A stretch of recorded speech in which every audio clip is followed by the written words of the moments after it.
श्री विष्णु जी के 5वें अवतार वामन अवतार कथा।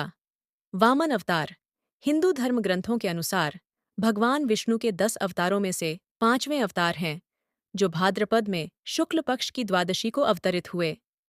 आचार्य शुक्र ने अपनी संजीवनी विद्या से बलि तथा दूसरे असुरों को भी जीवित एवं स्वस्थ कर दिया था।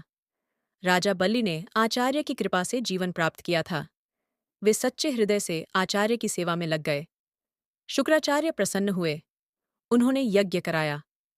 अग्नि से दिव्य रथ, अक्षय त्रोण, अभेद्य कवच प्रकट हुए। आसुरी सेना अमरावती पर चढ़ दौड़ी। इंद्र ने देखते ही समझ लिया कि इस बार देवता इस सेना का सामना नहीं कर सकेंगे।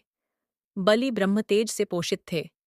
देवगुरु के आदेश से देवता स्वर्ग छोड़कर भाग गए।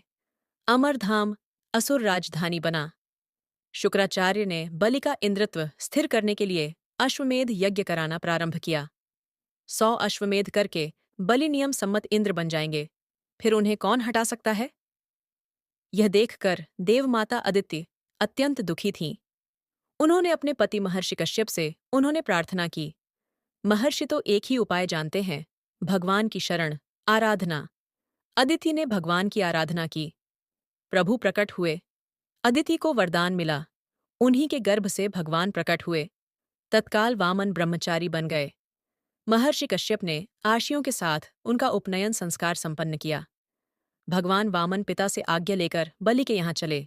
नर्मदा के उत्तर तट पर असुरेंद्र बलि अश्वमेध यज्ञ में दीक्षित थे। ये उनका अंतिम अश्वमेध था।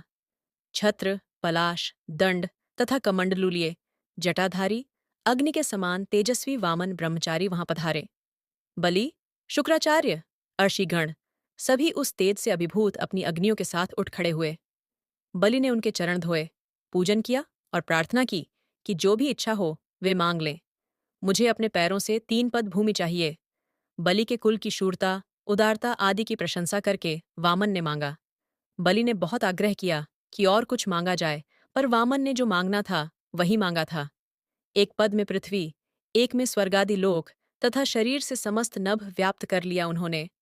उनका वाम पद ब्रह्मलोक से ऊपर तक गया। उसके अंगुष्ठ नख से ब्रह्मांड का आवरण तनिक टूट गया। ब्रह्मद्रव वहां से ब्रह्मांड में प्रविष्ट हुआ। ब्रह्मा जी ने भगवान का चरण धोया और चरणोदक के साथ उस ब्रह्मद्रव को अपने कमंडलू में ले लिया। वही ब्रह्मद्रव गंगा जी बना। तीसरा पद रखने को स्थान कहाँ है?